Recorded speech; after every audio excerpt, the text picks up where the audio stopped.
శ్రీ గురుభ్యో నమః. శ్రీమాత్రే నమః.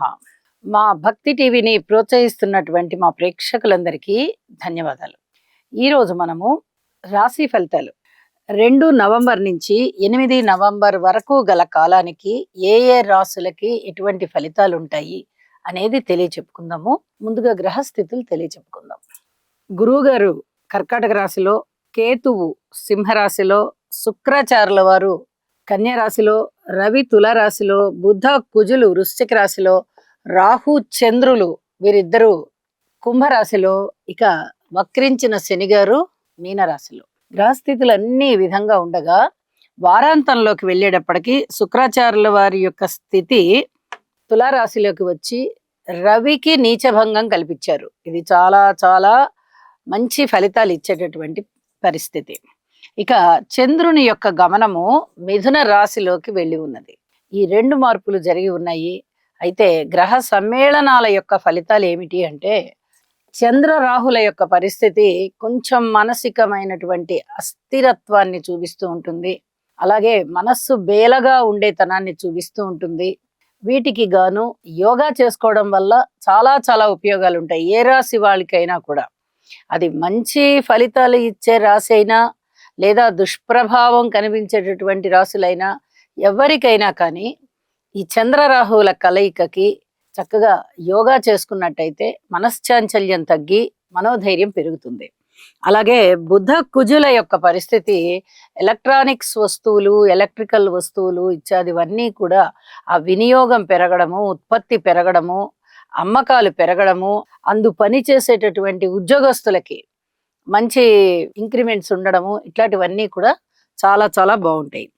ఇక గ్రహ దృష్టుల్ని పరిశీలించినట్టయితే గురువు గారి యొక్క దృష్టి నీచలో ఉన్నటువంటి శుక్రాచార్యుల వారి మీద పడుతూ ఉన్న కారణం చేత అన్యోన్యత దెబ్బతీసేటటువంటి విధంగా ఉంటుంది. ఇక్కడ ఆత్మీయతలు, అన్యోన్యతలు, వివాహేతర సంబంధాలు ఇత్యాది వాటి విషయంలో చాలా చాలా జాగ్రత్తగా ఉండాలి.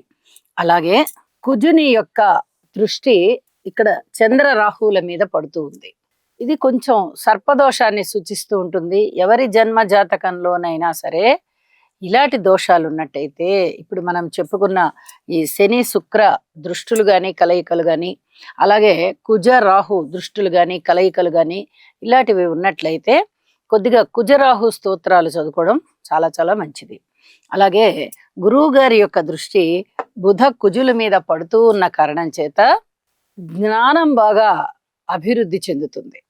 అలాగే ఏదైనా ప్రయాణాల విషయంలో జాగ్రత్తలు తీసుకోవడము, మనం తీసుకున్న జాగ్రత్త వల్ల మనం ఇలా రక్షింపబడ్డాము, ఇలా మనకి కుశలం జరిగింది, ఈ విధంగా మనకి మంచి జరిగింది అనేటటువంటి ఆలోచనలు మీకు రావడము, ఆ సంఘటనల నుంచి మీరు ఇది తెలుసుకుంటారు.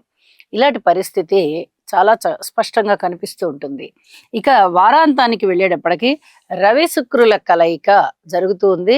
ఇది రవి గారి యొక్క నీచత్వాన్ని తగ్గించేస్తుంది. అంటే ఎప్పుడైతే రవికి నీచభంగం జరిగిందో ఆరోగ్యానికి సంబంధించి చాలా చక్కగా ఉంటుంది. అది ఆరోగ్యమైన, ఆర్థికమైన, వ్యాపారమైన, ఉద్యోగమైన, నిర్వహణ అయినా ఏదైనా కానీ చాలా సుగమం అవుతుంది. మార్గం అంతా సుగమం అయ్యి ఆ రవి నీచలో ఉన్నటువంటి ఫలితాలన్నీ పోయి నీచభంగ ఫలితాలు ఏర్పడి మానసిక ఉల్లాసం పెరుగుతుంది అని చెప్పి తెలియజేస్తున్నాను. ఇక రాశుల్లోకి వెళ్దాము. తులారాశి. తులారాశి వారికి 4 గ్రహాల యొక్క ఫలితాలు చాలా చక్కగా స్పష్టంగా మంచిగా మీకు అనుభవంలోకి వస్తాయి. చూడండి, ద్వితీయ స్థానంలో ఉన్నటువంటి బుధుడు బాగున్నారు, షష్ఠ స్థానంలో ఉన్నటువంటి శనిగారు బాగున్నారు, లాభస్థానంలో ఉన్నటువంటి కేతువు బాగున్నారు, వ్యయస్థానంలో ఉన్నటువంటి శుక్రాచార్యుల వారు బాగున్నారు. అయితే వీటితో పాటుగా జాగ్రత్తలు కూడా తీసుకోవాలి. తులా రాశిలోనే రవి గారి యొక్క స్థితి నీచ కాబట్టి ఆరోగ్యానికి సంబంధించి తప్పనిసరిగా జాగ్రత్తలు తీసుకోండి. ఇది చాలా చెప్పదగ సూచన. అలాగే ఎవరైనా అవమానాలు, అపనిందలు కూడా మీ మీద చేసేటటువంటి పరిస్థితి కనిపిస్తోంది. కాస్త ఓర్పు కలిగి ఉండండి. వారాంతంలోనే శుక్రాచార్యుల వారి యొక్క స్థితి సంచారము తులారాశిలోకి వచ్చేస్తోంది కాబట్టి ఈ అపనిందల్ని, ఈ వాటన్నిటినీ కూడా అవమానాల్ని మీరు తిప్పికొట్టగల సామర్థ్యం ఉంటుంది.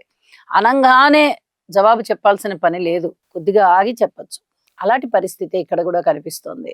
అలాగే మృష్టాన్న భోజనాలు చేయడము, విందు వినోద కాలక్షేపాలు చేయడము, ఇలాంటివన్నీ కూడా ఉంటాయి. కాబట్టి వార ప్రారంభంలో కొద్దిగా జాగ్రత్తలు తీసుకోండి. చేజారిపోయేటటువంటి పరిస్థితి విలువైన వస్తువులకి, వాటిని కాపాడుకోండి, చెయ్యి జారకుండా కాపాడుకోండి. ఇది కూడా చాలా చాలా చెప్పదగినటువంటి సూచన. అలాగే ధన ఆదాయం బాగా పెరుగుతుంది. ధనాధిపతి ధనస్థానంలోనే ఉన్నారు, ద్వితీయంలోనూ బుధుడు ఉన్నారు. వీరిద్దరి మీద గురువు గారి యొక్క దృష్టి పడుతూ ఉన్న కారణం చేత ధనము బాగా పెరుగుతుంది. వాహన యోగాలు చాలా బాగుంటాయి, కొనుగోలు అమ్మకాలు చాలా బాగుంటాయి, ఊహించని విధంగా లాభాలు వస్తాయి. వస్త్ర లాభాలు, వస్తు లాభాలు, ధన లాభాలు, ద్రవ్య లాభాలు, మాట పరపతి ఉపయోగపడము, వేరే వాళ్ళ మాట కూడా మీకు ఉపయోగపడము, మీ యొక్క క్రమశిక్షణ ఏదైతే ఉందో ఆ క్రమశిక్షణని ప్రతి వాళ్ళు గుర్తు చేసుకొని మెచ్చుకోవడము, ఇలాంటివన్నీ చాలా బాగుంటాయి. శత్రువుల సంఖ్య తగ్గిపోతుంది, ఆప్తమిత్రులు ఎక్కువ అవుతారు, విజయావకాశాలు ఉంటాయి, ధనం ఉంటుంది, ఔషధ సేవ ఉంటుంది, దానికి మంచి ఫలితాలు ఉంటాయి. అనేక విధాల మీకు మంచి మానసికమైనటువంటి ఉల్లాసం పెరిగే విధంగా ఉంటుంది. ఇది చాలా చెప్పదగినటువంటి సూచనలు అన్నమాట. ఇవన్నీ కూడా చాలా బాగున్నాయి. అయితే జాగ్రత్తల అంశాలు ఏమిటి అంటే, ఇప్పుడు రవి గారి గురించి చెప్పుకున్నాము.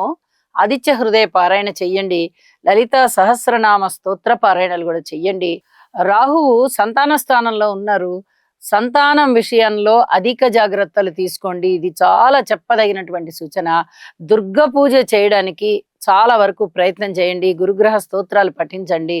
మిగతా అన్ని విషయాల్లోనూ మీకు అనుకూలత సిద్ధిస్తుంది. కార్మికులు, కర్షకులు, నేత పనివారు, చేతి వృత్తుల వారు, విద్యార్థులు, వ్యాపారస్తులు, జీవిత భాగస్వాములు, మీరు ఎవరినైనా తీసుకోండి, రాజకీయ నాయకులు, అన్నదమ్ములు, ఎవరినైనా తీసుకోండి, అనుకూలత అనేది మీకు చాలా స్పష్టంగా కనిపిస్తూ ఉంటుంది.